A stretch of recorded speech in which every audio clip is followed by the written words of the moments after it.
I'm thankful to you for accepting Сьогодні у нас будуть our представники invitation. групи Today семи. we're going to have Посли, вельмишановні representatives посли, of G7 і Данило countries, Романович Лубківський, хто є their директор excellencies, Київського безпекового and форуму, він Mr. буде Lubkivsky, проводити who цю is панель. director of Kyiv Security Чому Forum, will be присвячене presiding сьогодні over this спеціальній panel. події? What do we dedicate this special event to? Basically, to three global events which already happened. The first one was the Conference on Recovery, which was held in Berlin. The second one is meeting of G7. The third one is International Peace Summit. And the fourth one, which is going to happen, is an event which is going to take place in Washington. The formula of Ukraine's victory is relevant. It is anchored in the force of the Ukrainian nation, Ukrainian force, and Ukrainian allies. And all these three events showed that we have force and we have unity. The situation at the front line is very complicated, and the reaction of the war criminal Vladimir Putin, which was voiced before the International Peace Summit by him, shows clearly that the war criminal Putin has no intention to hold any negotiations. The war criminal Putin is not going to adhere to the UN Charter. The war criminal Putin is not going to finish the war on fair and just terms for Ukraine, first and foremost. And all this just goes to show us that there can be no other formula for us than our force at the front line and domestically and at the international arena. There's no alternative to all this. I will briefly speak about the conference in Berlin first. The conference in Berlin, like all other events, was very realistic because the conference in Berlin was not just about the recovery of Ukraine, but it was primarily about the defense and protection of Ukraine, something like economic Rammstein, when at the conference in Berlin, people discussed how to preserve Ukraine, how to defend Ukraine, primarily through providing air defense capabilities and to defend this country. The G7 summit is yet another message to Putin and his allies, because this summit clearly showed, for those who had doubts, showed where China is standing. They failed to attend. And I will repeat what President Zelensky said, that China has done everything to undermine the peace summit. This event was necessary from the point of view of foreign policy activities of Ukraine. Will this event initiate the peace process in Ukraine? Hardly so, but at least now Ukraine is again at the front pages of international press. The third event was the G7 summit, which demonstrated to Putin that his assets will remain under arrest. And the decision was taken to provide Ukraine with $50 billion worth of revenues coming from the profits on those assets. The percentage which can be obtained from 300 billion of Russian assets will be accrued, and it will be used as security for this loan.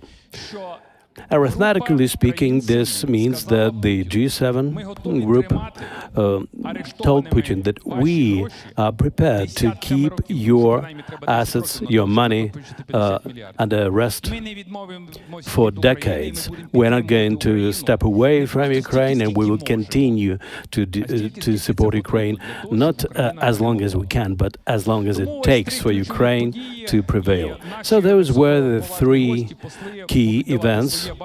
And our guests, their excellencies, will give their take on those events. And the fourth one is the summit, which is to take place in Washington. Kyiv Security Forum was founded in 2007. Since that time, year in and year out, we came out with the same message. Ukraine should become a member of NATO. I can only reiterate this message. There's no alternative to NATO membership for a secure and safe Ukraine. We understand all the problems which exist today, including among the allies, but we are sure that the unity of the Western world should be demonstrated in the unity in taking the right decisions in the modern world. In the modern world, which is moving towards meeting new challenges. In the modern world, which unfortunately is very far from the all-comprehensive peace which we had after the Second World War. The war criminal, Putin, broke all the rules and initiated a new aggression on the European territory. He is not the only one, and you would have seen that his trip to North Korea shows only one thing, that this is one axis of evil, and it includes not just Russia. Russia has a number of allies. The key economic ally of Russia is China. A key military ally of Russia is Iran and North Korea, and a number of countries of global south which remain neutral. I cannot understand how can one remain neutral when innocent people are getting killed and aggression is going on. This is not neutrality. This is cynicism. Therefore, we are looking to the future with confidence anyway, because there's no alternative for us but to win in this war. I'd like to invite to the stage Danylo Lubkivsky, who will be moderating our discussion. Thank you all once again for coming, and today we're going to discuss our tomorrow.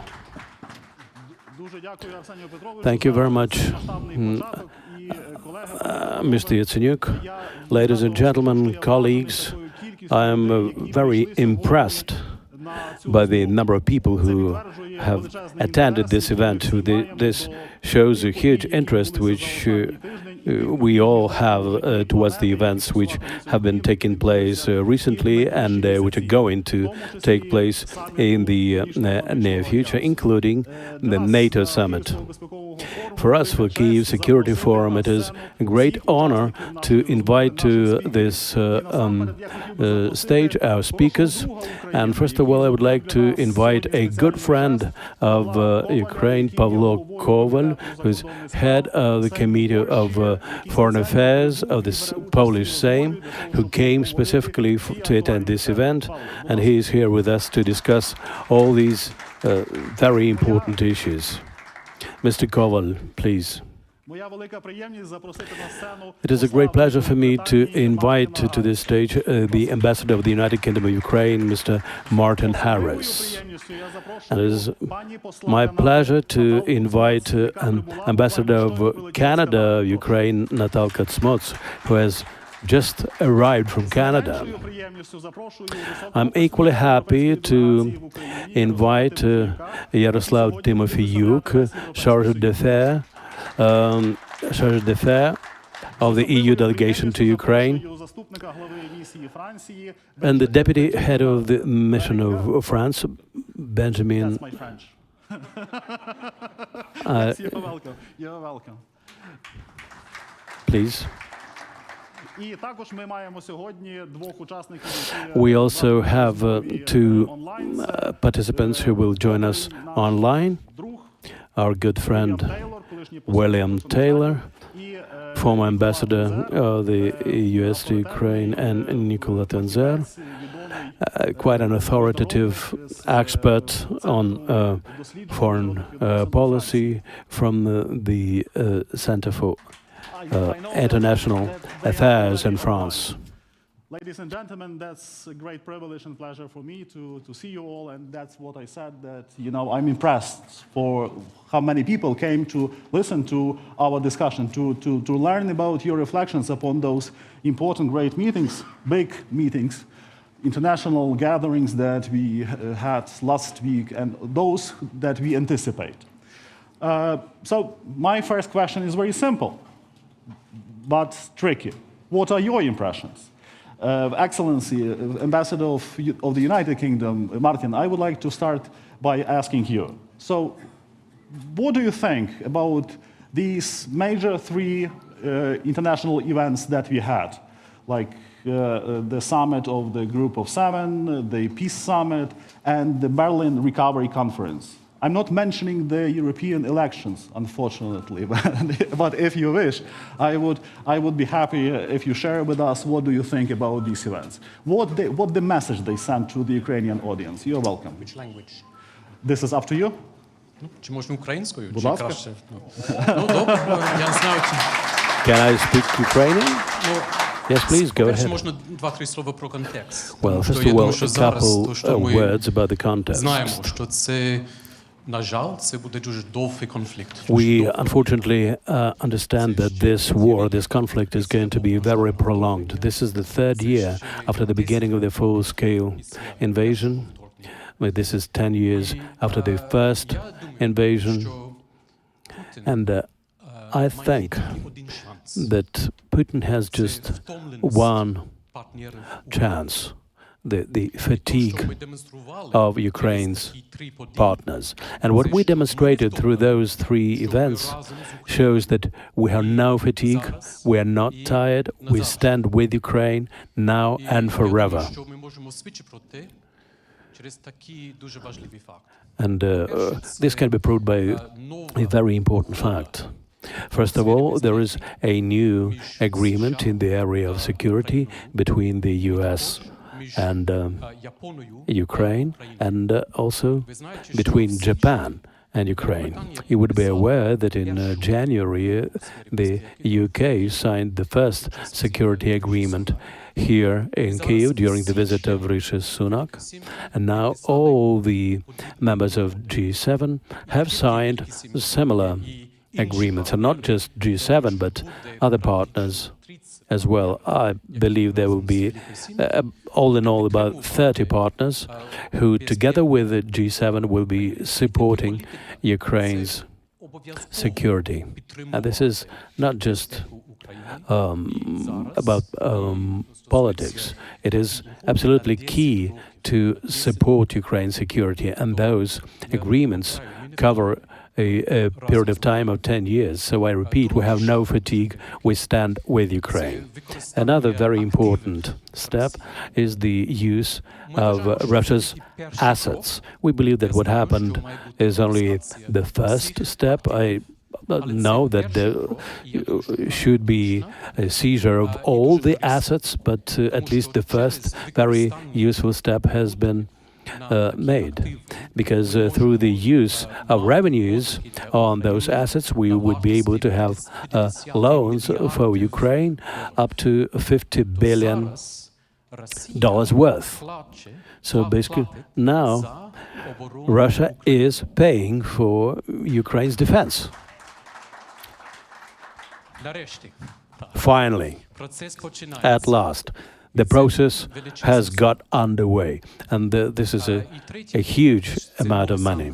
And the third point is new sanctions against Russia's economy, and new sanctions against companies in other countries which cooperate with companies which are connected with the defense industry in Russia. And we already can see the impact of those sanctions. If you take a look at the long lines to ATMs in Moscow and in St. Petersburg. So the situation is very tough for Russia's economy. It's going to be even tougher. This is a very important achievement of Ukraine at the diplomatic arena, and it's only the beginning. Thank you. Дякую вам. Дякую насамперед за ці важливі політичні сигнали і про Thank you very much, primarily for these important political messages and for the readiness to keep on supporting Ukraine. And thank you very much for your wonderful Ukrainian. This is absolutely commendable. I know that Nicolas Tenzer is very limited in time, so I would like to give the floor to him online right away. You hear us well, don't you? Thank you, Danylo. Thank you, and to all of you and to all my Ukrainian friends, especially. Well, I welcome, all the news that are coming, certainly, from the international arena, the true commitment of all allies to support Ukraine.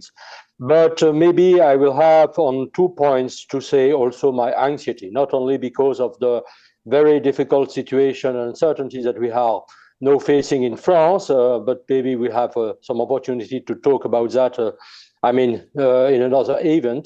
But also because I think that if all the partners are ready to support Ukraine to defend itself with a large flow of weapons coming to Ukraine, certainly right now, Ukraine has not all the means to expel the Russian troops for Ukraine. And let's be very clear on that. I think our goal is the full defeat of Russia.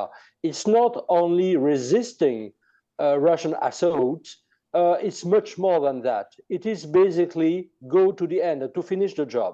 And I think that we must have this aim in our mind. We must have a war aim, in fact.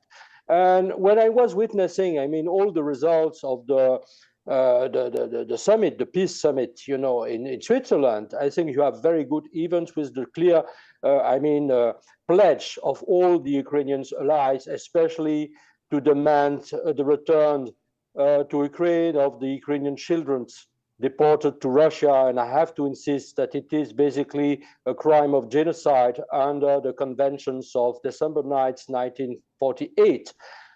I welcome as well the full support to Ukraine's integrity. But in fact, I don't think that we have right now to talk about peace. We need a war summit. It's not a peace summit, it's a war summit, because we have, first of all, to win the war. And it's absolutely needed, in my view, to have this goal in our minds and to have, the resolve to provide Ukrainians, and maybe one day to step in even further, for Ukraine to absolutely win this war. And the time is of the essence here. I am, of course, watching all the news from the front. I was in Ukraine 2.5 weeks ago, and I talked with a lot of persons here, and I think we have certainly to speed up. And I think that's certainly the goal that we must have. And let's be very clear, because I saw all the communique of the final peace summit in Switzerland. I think that the very idea that we could invite Russia right now to talks and to have Russia sitting around the table will be very misleading, in fact. We can talk maybe with Russia until we cannot talk with Russia until Putin's Russia is fully defeated. Because any times of talks about peace give, of course, floor to a lot of Russian narratives that we are still witnessing in some capitals right now, that we have to make one day some concession with Russia, that we have to break a deal. And I think that will be very misleading. And I think the very word about peace talks and negotiations is something that we must certainly refrain to use. Thank you very much. Dear Nicolas, first I thank you for this very strong, in political sense, very strong language, which we hear especially from Paris, and it encourages a lot. But also what we hear from Hungary, that Hungary pick up a new official motto for their presidency in the European Union, which sounds like "Make Europe Great Again." It resembles something. Don't you find that we may witness an appearing conflict within Europe that may undermine the unity before the aggressor? What do you think? How do you like this motto? How do you like the change of political moods Are they serious? Well, I mean, I am afraid certainly of Hungary's position, you know, regarding Ukraine, about Slovakia's position as well, about, you know, also some of the statements made by the Austrian leaders, you know, after the peace summit as well. And of course, I am very anxious about what would come next, you know, in France. And I really hope that the French people will make the right choice, because if we have the far right in France winning the elections on July the 7th, it will be certainly a very disaster for Europe, for the rule of law, and certainly for Ukraine. But I think that any kind of motto about, you know, a kind of make Europe great again, of these kind of things, without a true commitment to be the strongest possible vis-à-vis Russia, will be certainly misleading. I see a lot of Russian narratives. I don't see fatigue, as the UK ambassador just rightly pointed out. I don't see that, but I think that there could be also this temptation, and we can see also, of course, with anxiety, what will come next, not only in France, but also in the US in November. That's why also I am saying that we have really to speed up. We have to deliver all the weapons very clearly. We have, of course, to maybe one day to be involved ourselves, you know, in the war. I say it very solemnly and with also anxiety, but I don't see that we can lead from behind. One way or another, we have certainly to demonstrate our true commitment to make Ukraine win at any cost, and certainly whatever the victory takes. Thank you, Nicola, for joining us. And now My pleasure, thank you. And now I would like to invite Ambassador of Canada, Natalka Cmoc, to join the conversation. Excellency, I trust it works.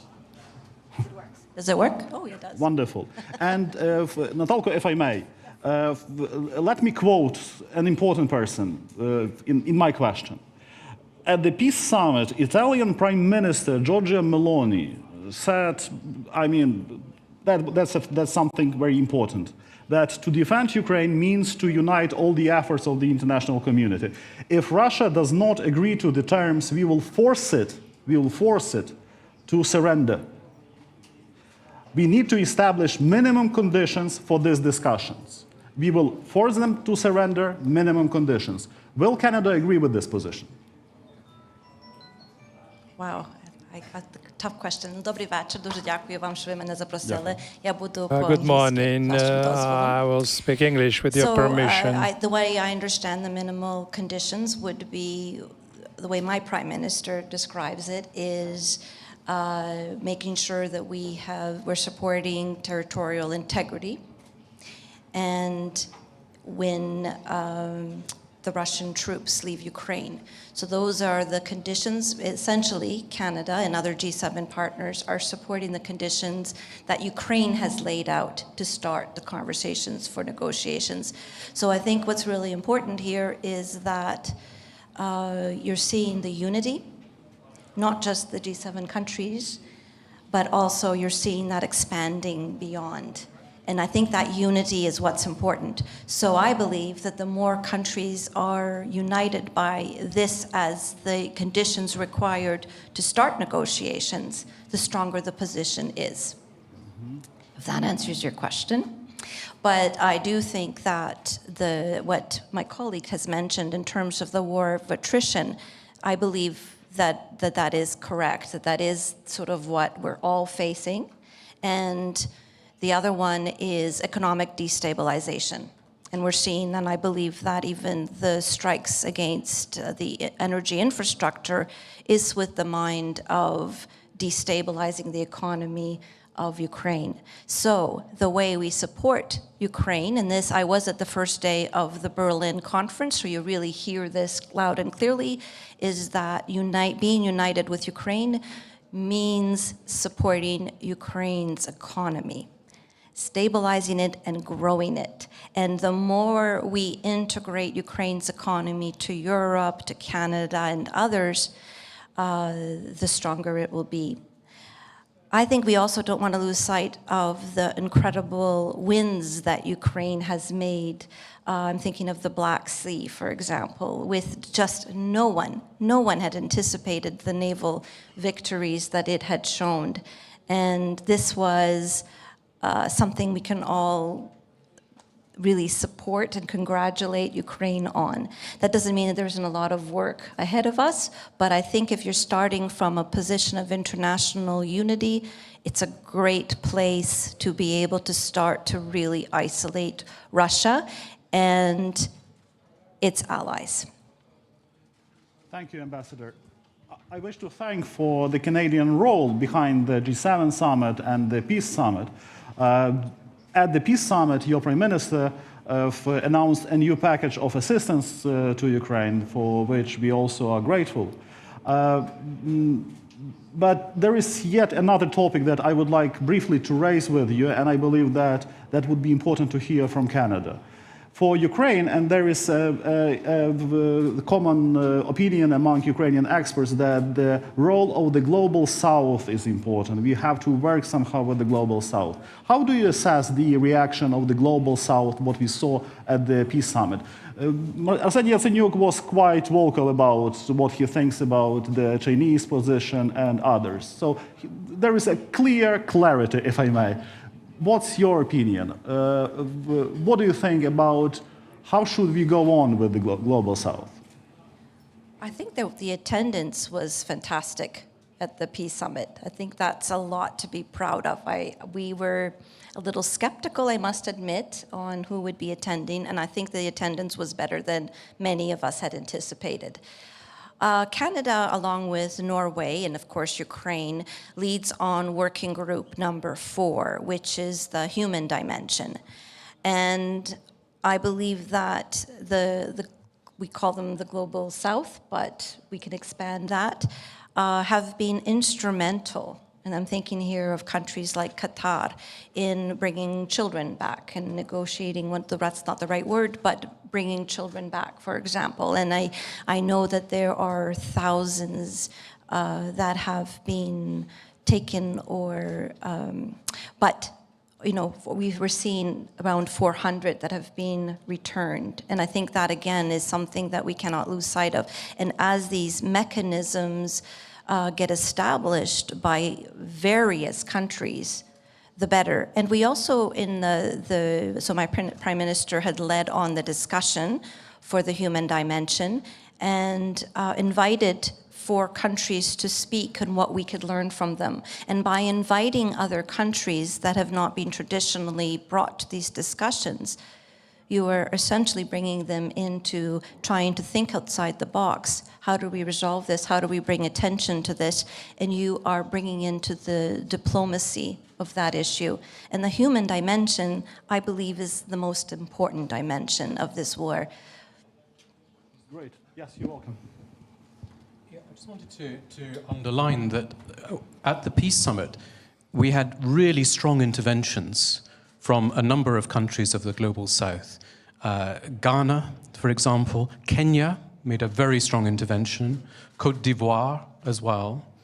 What we saw was, I think, some of the reaction we saw immediately after the full-scale invasion, which is the world coming together around the basic principles of the UN Charter. Non-use of force, territorial integrity, sovereignty of independent states. And I think we really felt that again. We heard that again in Switzerland. And that underlined Ukraine's position, that that is the starting point for peace. Good. Thank you for this intervention. And now comes Poland. And I'm really happy that Paweł is with us today because of many reasons. Because you are a great man. Because that you are the chairman of the foreign... That's the major reason. Because you are the chairman of the Foreign Affairs Committee, but also you are the representative of your government on Ukraine's recovery. So, Paweł, my question is very clear. Will Poland support Ukraine? Tell us the truth. Just looking how to use the mic. I believe it works. Just work. Ah, super. Thank you so much for invitation for this great evening. It's a super opportunity to see you and two former prime ministers, old friends. Thank you so much for that possibility. I would like to congratulate to Ukraine, probably most effective from the diplomatic point of view week, last week.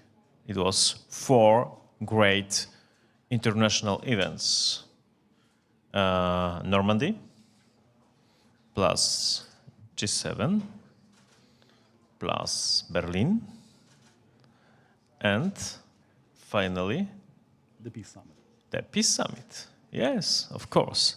4 very productive meetings, very productive discussions during these meetings, maintaining interest on Ukraine around the whole world. It was really important. Also, declaration, the final declaration of the Peace Summit with that maybe with the omissions of India, but with the participation of many delegations, and I think that it's also element of my experience of the last weeks to discuss with that countries, not with North Korea, not with China, but with a lot of countries, African countries, South American, and Middle East. It was really important initiative and outstanding move to organize that summit in Switzerland. I would like to underscore that Polish role, especially in the context of Berlin conference. We decided to send to Berlin a huge delegation, about 100 people, not only officials, but also mayors, municipalities, regions, experts, and of course business, and many people from the banks, and to demonstrate our potential. We are not, of course, member of G7, but it was the first occasion to sit on the table with on the sitting of G7 platform and partners, and present Polish position and our proposals. I would like to underline the role of Poland as a hub. You know probably my mother city, Rzeszów, but not because it's just now my new constituency, not Kraków, but Rzeszów. It's about role of Podkarpacie region, Rzeszów, and generally Poland as a hub, as a supporting hub for reconstruction in future. It was one point. The second point of our position, reconstruction, recovery is a better word. Recovery now. There is a lot of things which we should wait for the end of war, but a lot we could do just now, especially in social sphere.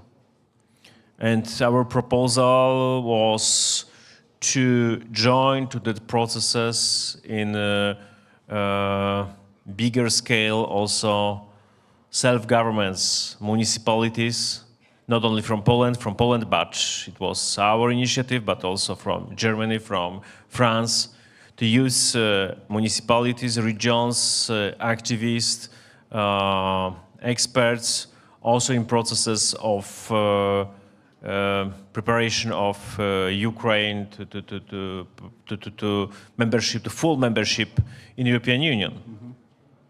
We speak about, especially with my Western partners, about the future of Ukraine.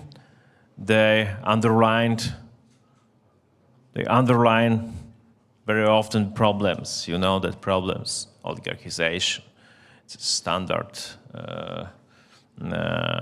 corruption. And my answer is every time, okay, let's we start negotiation. And in this light, it was good decision announced finally during Berlin conference last week by Ursula von der Leyen, by President Ursula von der Leyen, that before Hungary presidency, European Union will open intergovernmental conference and formally open negotiations. And in that context, the crucial element of recovery, but not just reconstruction of bridges, highways, recovery is a key. Recovery, it's also programs of teaching, trainings. It also should be Polish specialization in that processes. It was also part of our offered hub trainings, especially in context of enlargement. I would like to underline that two important elements of that Polish role. Poland is probably only one from biggest European states who have real experience of enlargement, because Italy, France, Germany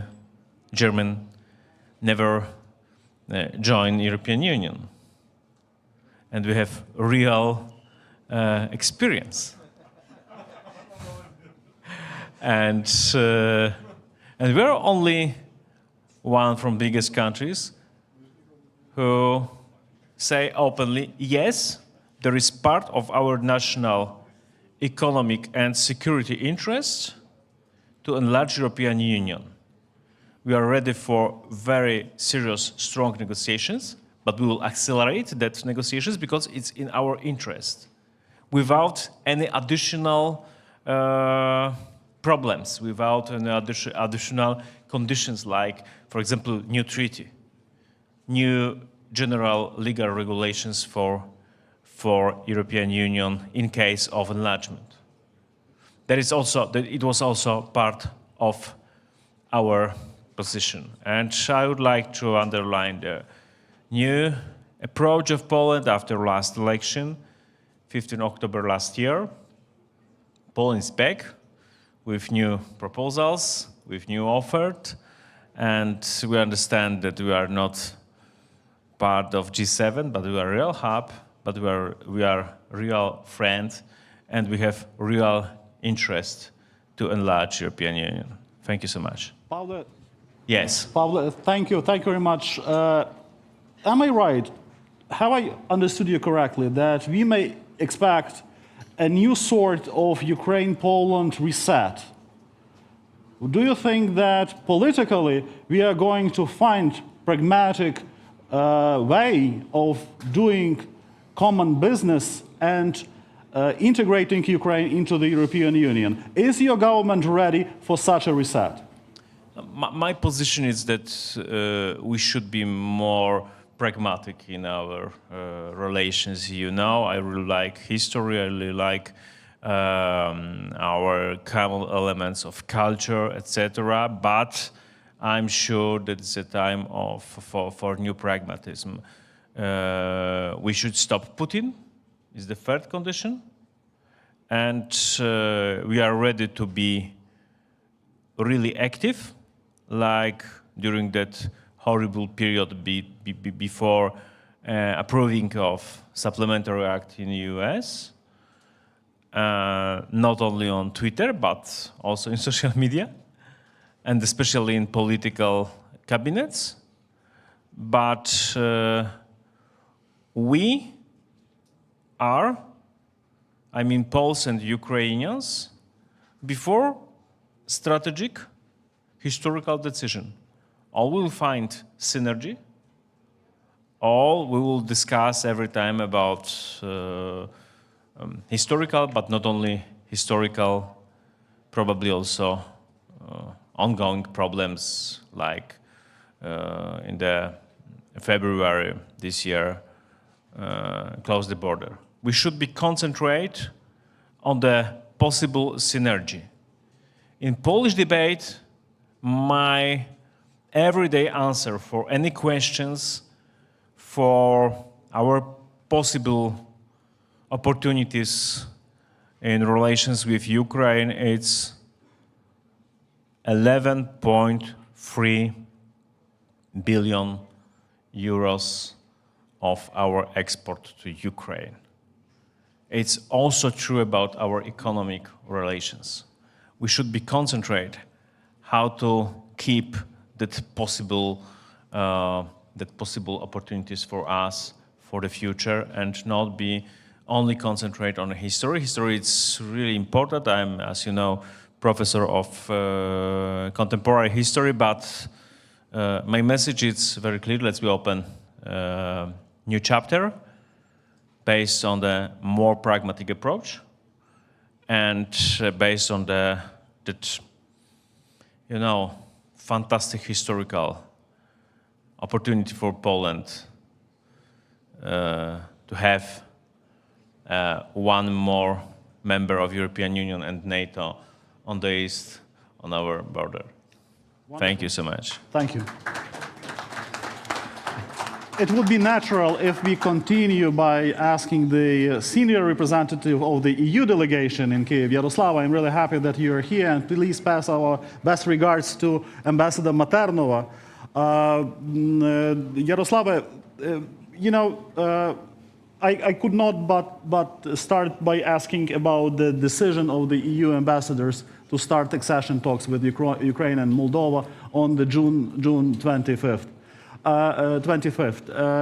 And here I have, you know, a number of issues to raise.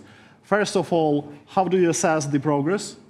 Secondly, how do you assess the reaction of the Ukrainian government? That would be important for us to know if you understand each other and there is a clear perspective of a speedy accession as the Ukrainian government promises Ukraine. You're welcome. Thank you. Good evening. Dobry wieczór. First, let me say one thing. I think the last few weeks were great for Ukraine. It was mentioned already. The Berlin conference, the G7 summit, peace summit, and also what you just said, the decision to open the accession negotiations, actual accession negotiations. You know, the principal decision was already taken by the European Council. Now it was about technicalities, but still the devil is very often in technicalities. And I'm very glad that we have overcome this obstacle. And as you said, the first IGC, the first intergovernmental conference will take place next week, as I understand, in Luxembourg, because in June all the councils take place in Luxembourg. But yeah, this is important step, but it will be only the beginning of a long and difficult process. I think there will be many issues on the way. The enlargement process will be in the hands of member states. You know that at every step, every opening of any chapter or closing of any chapter requires unanimity. The enlargement process should be based on merits. On our side, we are going to help Ukraine as much as we can. We also have, you know, the Ukraine facility for the reconstruction of Ukraine, but also for the technical assistance. Now we are also talking with some member states about some additional projects to use, for example, the expertise of the new member states from their accession process for Ukraine.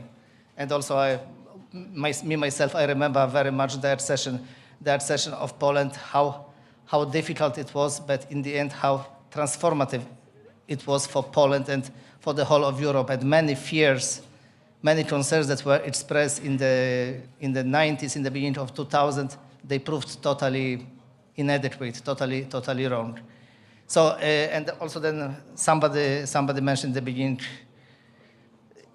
Europe being great. Still, as a European EU official, I think that Europe is a great place to live, and I hope very much that this area of relative prosperity will extend in the future, but it will not be an easy process. As to the Ukrainian government, of course, we are in a constant dialogue with the Ukrainian government on reforms. You know that in the EU, we issue every year the enlargement report. We are just in the middle of the preparation of a new enlargement report that will be issued in October, November. And every chapter of the accession negotiations will be closely monitored. But for the opening of the IGC, there were four conditions from the European Council in March, and we considered those conditions fulfilled. And now all member states agreed with this position.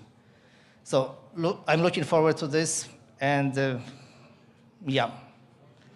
The road will not be easy, but in the end, I think it will be a successful one.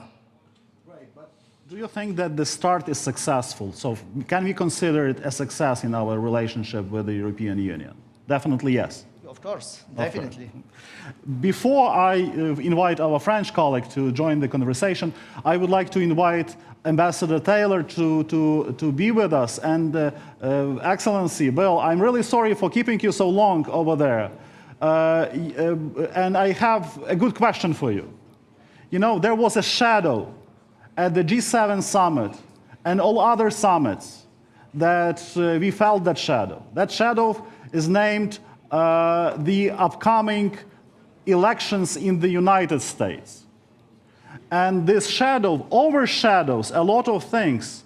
And actually, in my opinion, it somehow underpinned the intention to ensure that the support for Ukraine won't be changed because of different political reasons in such an important country as the United States. And here comes Mr. Trump, who said that he will settle the Ukrainian issue. I know this is not a literal language that he used, but what he meant, that he will immediately settle the issue of Ukraine's assistance in that or another way. Unfortunately, I didn't get what he meant indeed, but he said that he will do it immediately, even before he enters the White House. What does that mean? You're welcome. Danylo, first of all, thank you very much for having me. I wish I could be there with you in person, but I appreciate your willingness to have me in this conversation.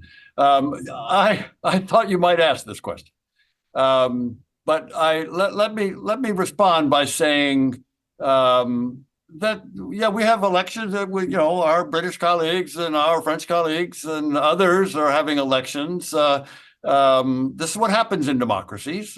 Ours is not until November.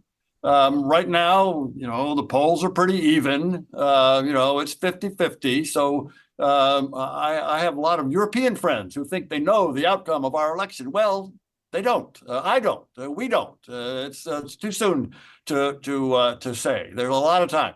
There's a debate next week, Danylo.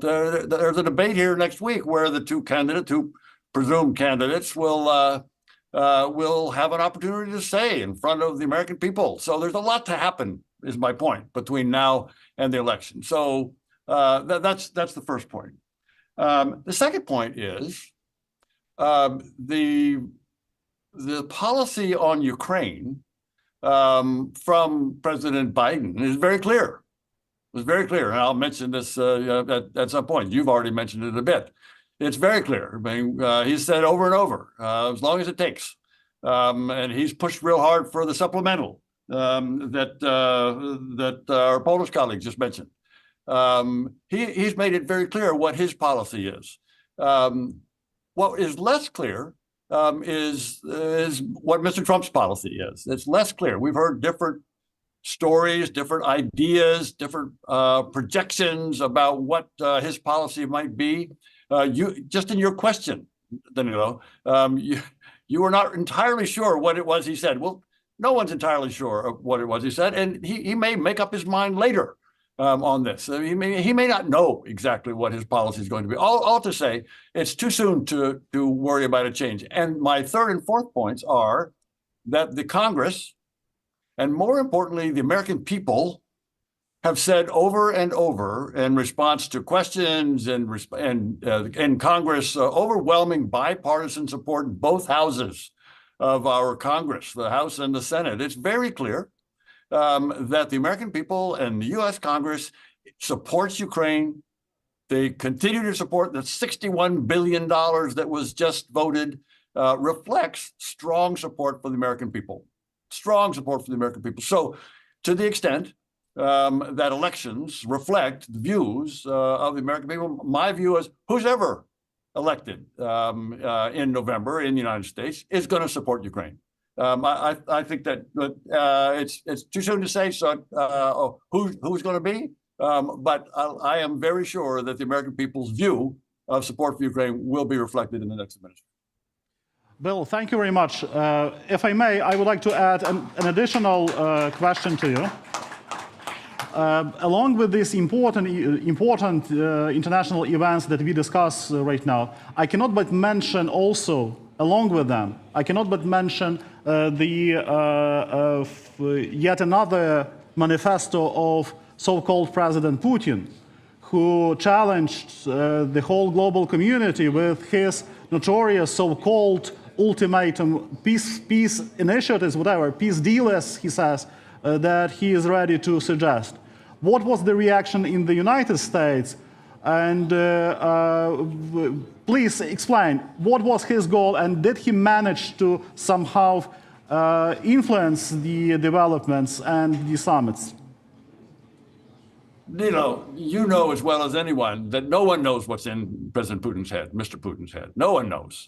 So I'm certainly not going to guess. I have no idea why he made that silly statement, because it did have an effect. It had an effect, as I'm told, on the peace summit, that there were people who were willing to at least say, well, where are the Russians? How come they're not here? And with that statement, that silly statement saying that he wanted Ukraine to give up territory that the Russians don't even occupy at this point in order to even start negotiations, it's just made no sense. So I tend not to pay much attention to what they say. I think we should pay attention, certainly, with what they do. But it's not a good use of your time, Danylo, or anyone's time to spend much time thinking about what he has to say. Watch what they do, react to what they do, support Ukraine, be sure that Ukraine can win on the battlefield. That is the important thing that we should be focused on right now. I do thank you, Bill, and thank you very much for joining and being our good friend. Many thanks. I guess Ambassador Taylor is 100% right, saying that we should not follow the statements of so-called President Putin, but we should follow the steps. The actions of so-called President Putin are very clear with his, in my opinion, humiliating visit to North Korea, begging for yet additional military support. Big Russia, as my good friend Vakhtang Gibuladze say, make Russia small again. Big Russia begs for assistance of North Korea. What can be more humiliating? And now I turn to our French colleague. And Benjamin, thank you very much for being with us. My question is almost the same. What's your reflection upon the summits? What are your conclusions? What Paris officially thinks and unofficially thinks about the developments? You're welcome. Well, thank you for this question, and maybe to elaborate of just what our last guest has said. I think, and what you have just said about this proposal of President Putin, I think that the summit was the best answer to this so-called proposition. I mean, there was a collective commitment of participants to a just and lasting peace to Ukraine, and nearly 100 countries gathering in Switzerland. What a success. So again, a lot has already been said about it, about the countries for the size, but just let's focus on the success, on the diplomatic agenda of the last months.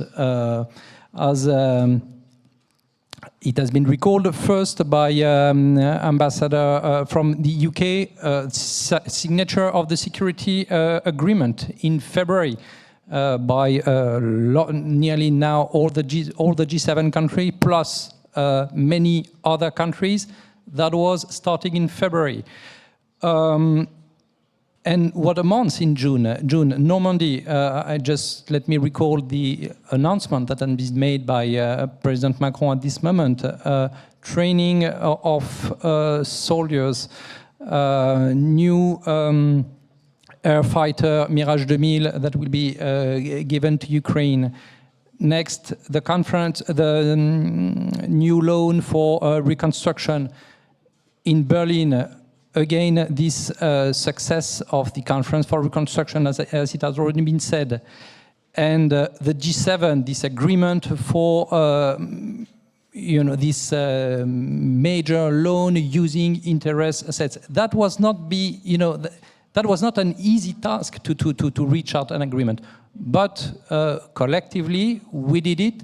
So I think we really should focus on the success, which are huge, and let's not to mention this last one where it is funny because there was this meeting that is the reason why I'm here instead of my ambassador, because there was this Weimar triangle meeting with a minister of Poland, Germany, and France, but France because of the elections that the ambassador is representing him.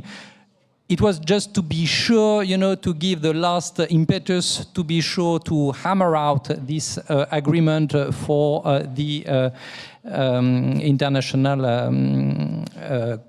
conference for Ukraine. But it has been done before. So, that was even not, the goal of the visit is, that was achieved before the visit. So, again, it's a major success for Ukraine, and we definitely should focus on that. I do thank you. Before we continue, may I ask you, Excellencies, if we can raise a question or two from the audience? I believe that would be fair, because there is such a great interest, so I cannot allow myself not to permit the audience to raise the question, okay? Would it be fine? So may I kindly ask you to be prepared, already prepared? That's very good. But before we start, let me just continue with a quick, brief round. And I would like to ask Excellency Ambassador Harris to answer such a question, that if we look at the G7 summit, which was very important, one of the major accomplishments was that the decision to provide Ukraine with 50 billion proceeding from the Russian frozen assets. But also there is a question of 300 billion. And this is actually the amount which is needed for Ukraine's recovery and for Ukraine's defense and economic needs. And certainly that we aim to somehow settle this basic, essential issue. The same goes with the forthcoming NATO summit. We are grateful for the support. We look forward to very practical decisions that we anticipate may come at the summit to provide Ukraine with additional assistance, help, and all other issues. And I liked what Secretary General Stoltenberg said, that they will definitely discuss Ukraine's membership in NATO. We are grateful for the discussion of Ukraine's membership in NATO. But when the invitation comes, this is the question. The initiative is now in the hands of Russia, as it was before. During the Russia's war against Ukraine, the initiative was on their side. When our common Western initiative will come. You're welcome. Well, I'm not sure it is right to say that the initiative was with Russia at the moment. I think this summer has actually been a bit of a failure for Russia on the diplomatic stage. They certainly did everything they could to try and oppose participation in the peace summit. I think the results of the G7 are seriously worrying for Russia, because, as I say, they show that long-term support. And when it comes to the question of Russian assets, I think the Russians are dismayed, to say the least, that now the profits are being used in order to provide the financial support that Ukraine needs. And that's a long-term process as well. But I just want to underline what I said at the beginning. From the UK's perspective, we see that as a first step. So we also have the position that sanctions will remain in place on Russia until Russia pays for the damage that it's done. And we also want to continue to work with our G7 partners on the whole question of Russian assets. I just want to really echo what Benjamin said. I mean, in our G7 group, it's taken us time. I don't think any of us really anticipated that we would have that kind of result from the G7 summit. But with a lot of legal expertise, with some great financial mastery, and with a lot of diplomatic effort, I think it's been a great result. And so I think the initiative is now with Ukraine.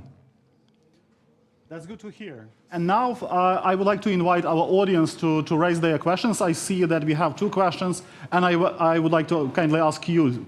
You will be the first. You're welcome. Yes, I hope that there is one. Lisa Yasko, member of Parliament of Ukraine. First of all, I was just in Berlin, and I do think that Berlin was a success for one very important reason, that I finally heard a shift in the paradigm of the conversations. When we're talking about recovery, we talk about doing things right now. That's one shift. And the second shift that I was very happy to hear is that security and air defense is a part of the conversation when we talk about the economy. So right. I do believe that's very important. But I have a question about economy and restrictions on Russia. When you say that probably it's a shame for Putin to meet North Korea, are we sure that he feels ashamed of that?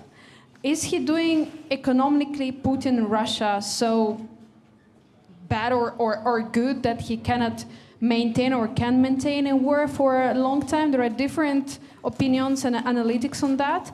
But my question is, what our representatives of our panel today think should be done on behalf of economic sanctions and restricting economic Russian ability to run aggression against Ukraine? Are we doing enough on that?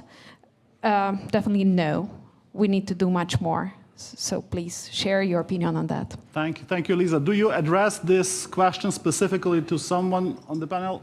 No, I think actually to all, but you decide. Yes. Natalka, you will be the first. You are invited. But yes, I know that, and I was just looking at my notes. So at the summit, we announced 27 additional sanctions against individuals and entities, which puts Canada having, I believe, over 3,000 sanctions already. We believe they work.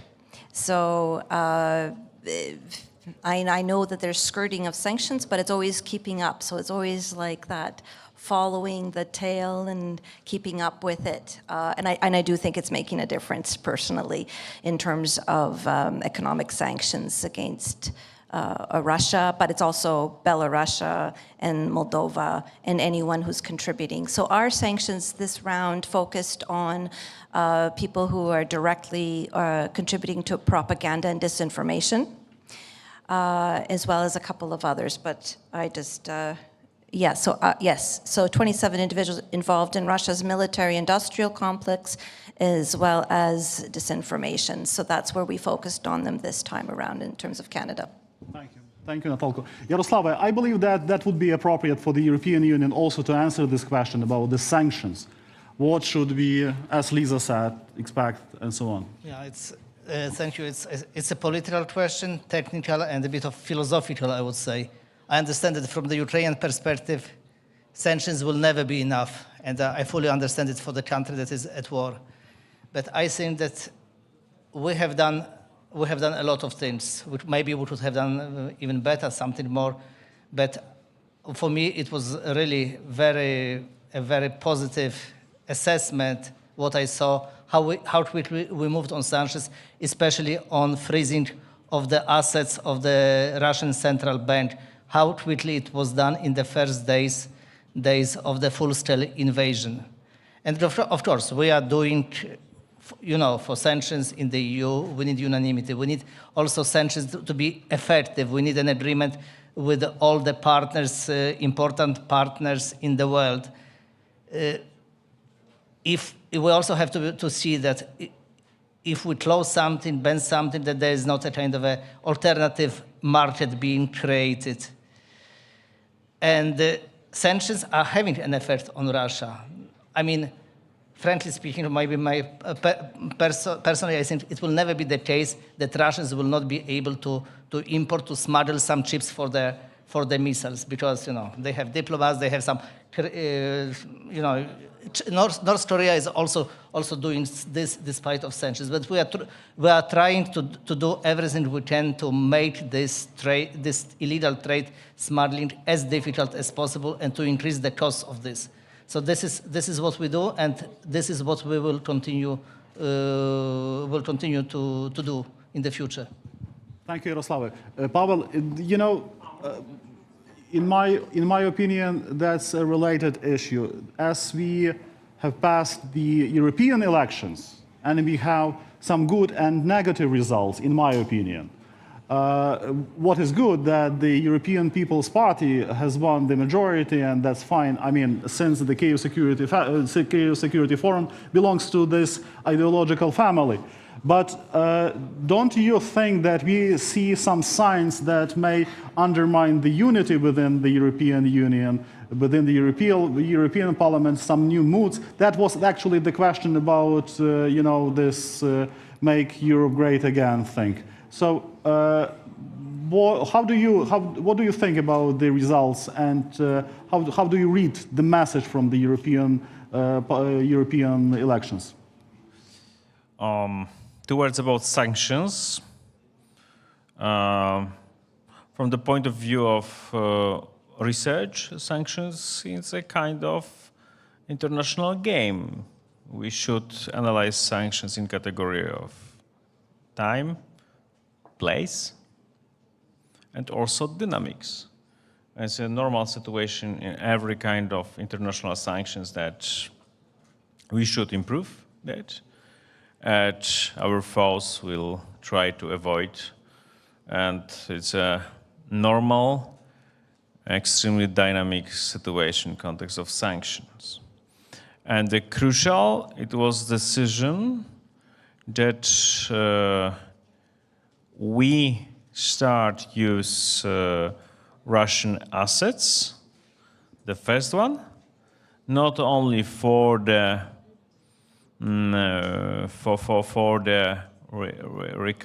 rebuilding in future, but also we will use with intended of for security expenses. I remember 2 months ago discussions with our partners on the West that they finally said, okay, we are ready, but only for the future using for the possible reconstruction. And from my point of view, as I understand politics, and especially in category of dynamics of that, it was a real success, not only Ukraine, but also many alliances who pushed last few months on that possibility of using of Russian assets. Sanctions, assets, and European elections. If you compare, it's my favorite term, it's a Putin turn. Putin turn is a modern version of Cominform on Comintern. Putin use the same tools towards political parties in the West, like Stalin used towards communist parties. It's a very same way to use that parties to finance, to give credits, to encourage the parties to play in general democratic rules, but in case of victory, to influence into governments, or from the oppositional position to influence into governments on the West, to change their policy, to incline their policy in direction of how Putin wish and historically how Stalin wish. It's a very same kind of providing of influences involving into politics in the West. They have a very same situation. And in that context, finally, we have, of course, possible problems in France, but not in the case of European EU context. This is a big problem if National Front will win in a general election. But today, if we compare current situation with massive Russian propaganda, with massive Russian propaganda, especially in social media in the West, I observed that kind of propaganda in Polish media, I mean social media, plus that policy of Putin there, really aggressive policy in many countries, many European countries, I could say that result is relatively positive. We have, in fact, the same situation like before, from the point of view which are important for us. Ukraine, position towards Russia, international law, etc. In that context, I think that I could say that the final result, it's not so bad. Good. Thank you. And here I know that young gentleman would like to raise his question. You're welcome. And you will be the next over there. Thank you. Yeah. Thank you for the opportunity. My name is Yevhen. I'm representing Foreign Policy Council Ukrainian Prism, a Ukrainian think tank.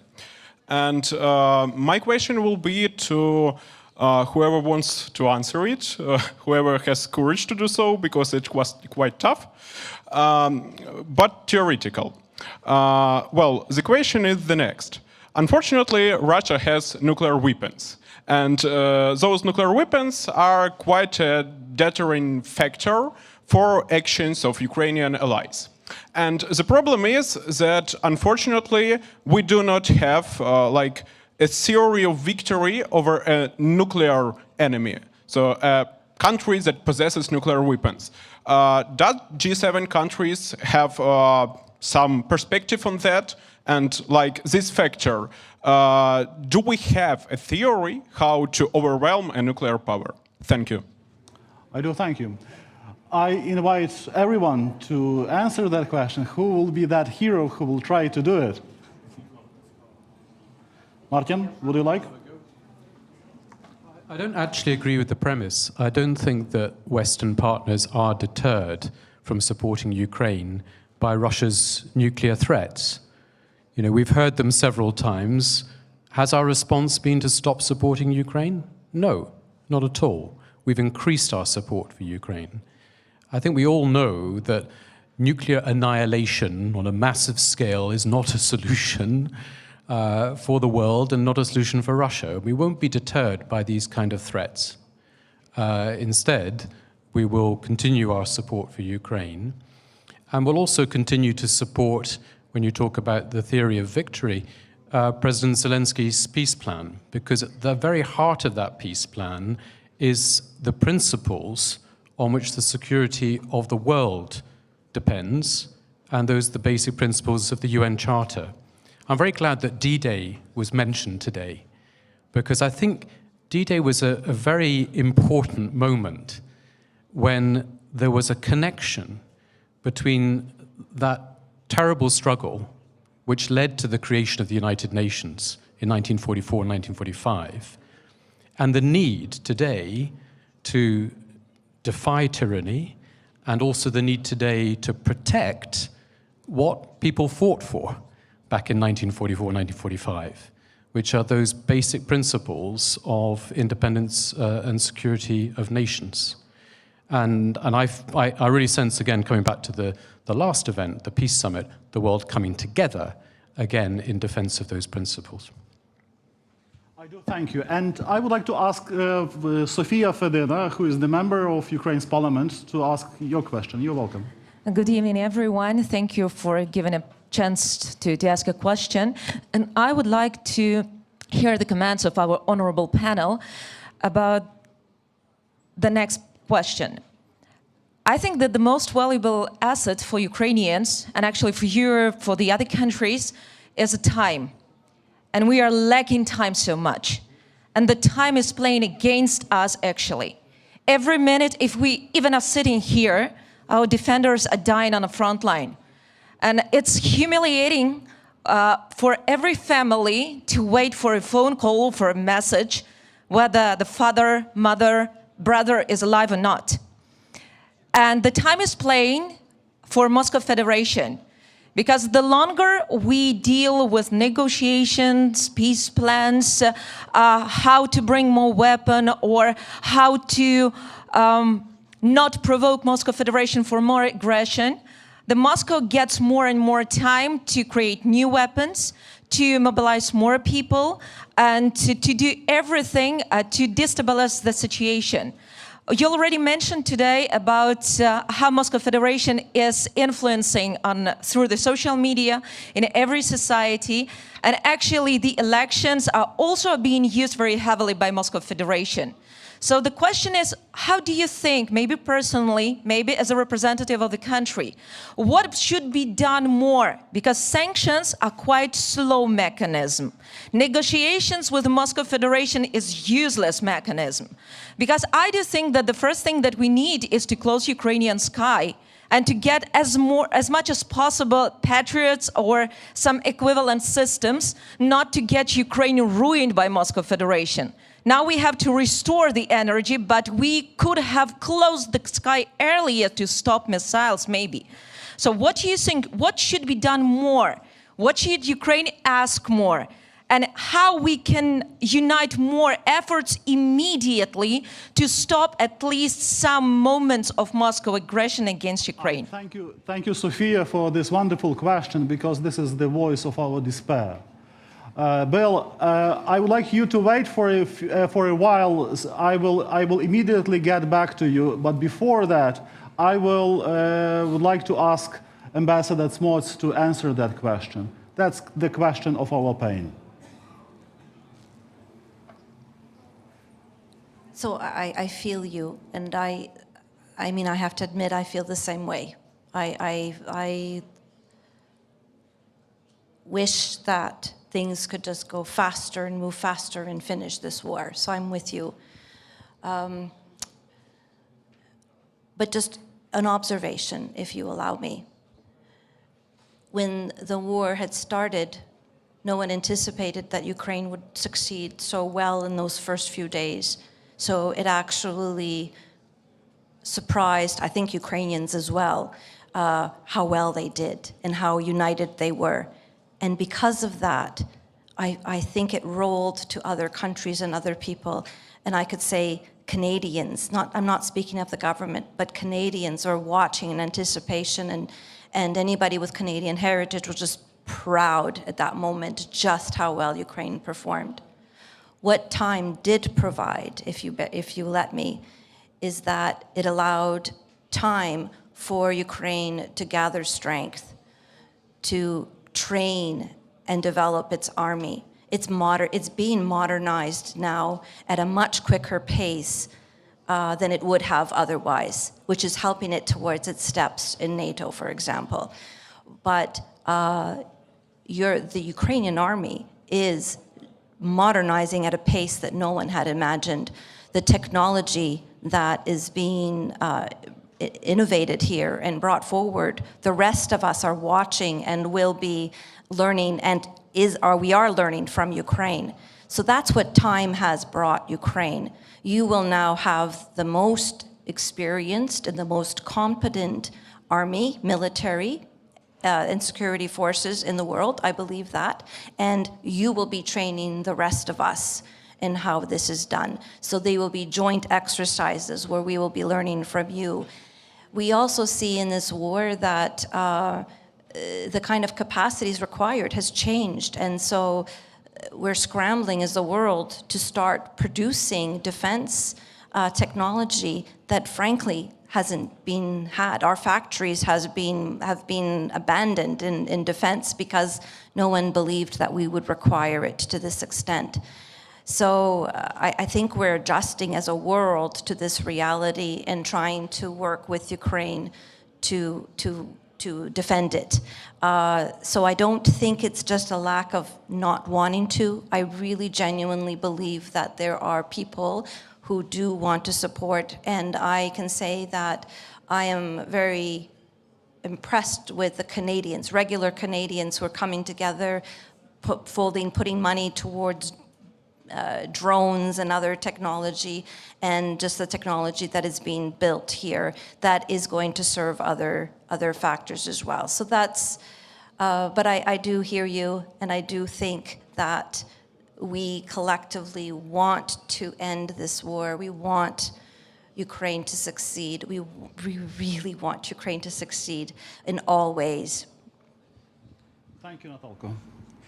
As we approach the end of our conversation, and I believe that I'm going to actually to ask our speaker to say one sentence message to Ukrainians who are on the front. I know that we are being followed by many followers right now, as I was told by our team, and I will start by inviting Ambassador Taylor. Bill, we would be happy to hear the message from Washington to Ukraine, to the Ukrainians on the front. The message which is related to what we saw during those important international meetings and what we are going to see at the NATO summit in Washington this July. You're welcome. Thank you, Danylo. Very quickly, for the heroes on the front line and all Ukrainians, all Ukrainian heroes, wherever they are fighting and supporting this war, the United States and all our allies that are represented there, Danylo, on your stage, and the G7 and the NATO and the coalition that is, we are committed to your victory. We are committed to your success. You are fighting for us. We appreciate that fight. We appreciate your bravery and your courage and your sacrifice. And we want to do everything we can to help you succeed. I do thank you. And I invite France to send that message. I would say that, so the message is for the soldiers in the front. I would say that there is a huge difference between Ukrainian soldiers and Russian soldiers. The Ukrainian soldiers, they know why they are fighting for. They are fighting for their land, they are fighting for their country, they are fighting for values. I don't know why the other side is fighting for. And this is, I think, the main difference that can be drawn between the two camps, and I'm pretty sure this is a recipe for the success. Thank you. Yaroslava, you are welcome. My message will be simple.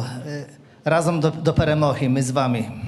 Thank you. And that's very important to hear that on behalf of the European Union. Pavle. First point, thank you so much. Really thank you for your beacon for whole Europe today. Thank you for your support to Ukrainians on the front line. The second point, because I visited few times soldiers in the trenches, I really remember every day your faces, and there is very important inspiration for my political work. And the third point, finally, there is a turning point in history. You participate in a big history because we are in turning point. Russian Empire will finally destroy, I'm sure. There is a very complicated process. There is a very complicated time. But there is a start of new epoch in our part of Europe, and we will participate also in our Belle Epoque. There is the important not only for us and also for our children and next generations. This is true, really big history. Thank you. Thank you, Pavle. Наталю. Дуже дякую всім, що є на фронті. Thank you very much to all the all volunteers, to who are all on the the men and front women line. fighting, to all of the medics who are there saving lives, to all the trainers helping increase the lives of the lifespan of every person that's out there, to all the communities who are staying put and keeping your communities going, to all the women who are taking greater leadership roles, to all the women who are building those small and medium enterprises to keep your communities going. You are the ones who are keeping the economy going. Thank you to all of you, and you are fighting not just for Ukraine, you're fighting for all of us, for all of our values and democracy. We are humbled by everything that you're doing. Slava Ukraini. Героям слава. Мартіне, запрошую. I want to say thank you for defending Ukraine. Thank you for defending my country. Thank you for defending Europe. Thank you for defending the world's values. Know that many, many countries stand with you today, and that razом нас багато і нас не подолати. This is exactly true. I would like to thank our speakers for this thoughtful, interesting, and very important discussion, which shows how strong is the Western support, how strong is the international solidarity with Ukraine. We do appreciate it. And we look forward to the practical results of the upcoming NATO summit in Washington. We need practical decisions. We need to bring Ukraine to NATO, to safe haven. And that will mean that there will be real peace in this part of the world. I do thank you, and ще раз дякую.